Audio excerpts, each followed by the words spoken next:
Bismillahirrahmanirrahim. Assalamualaikum warahmatullahi wabarakatuh.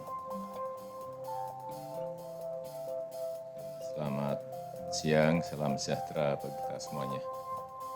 Yang saya hormati Bapak Menteri Sekretaris Kabinet, Pak Kasatgas, Bapak Ibu sekalian, pertama saya ingin menyampaikan ucapan terima kasih atas kehadiran Bapak Ibu di Istana.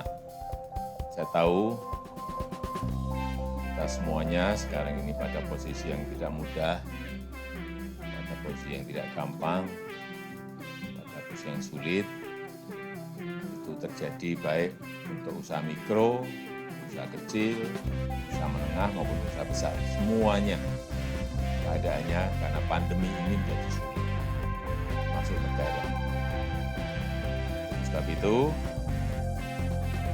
saya mengajak semuanya untuk tetap bekerja keras. Jangan menyerah. Jangan sampai usaha Bapak Ibu ada yang tutup. Harus bertahan kuat tenaga agar usaha yang ada itu meskipun keuntungannya mungkin tinggal separuh atau tinggal seperempat, tapi harus tetap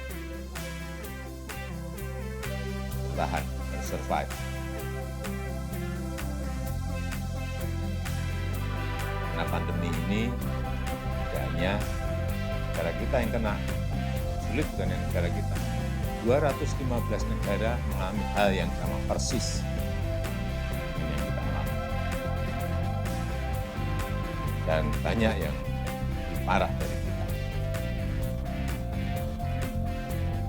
Dan moga-moga ini di Desember akhir tahun atau awal tahun nanti vaksinnya sudah bisa disuntikan. Insya Allah nanti kalau sudah, situasi akan mulai merangkak kembali normal. Itu yang kita harapkan, cepat-cepatnya agar vaksin itu bisa segera disuntikan.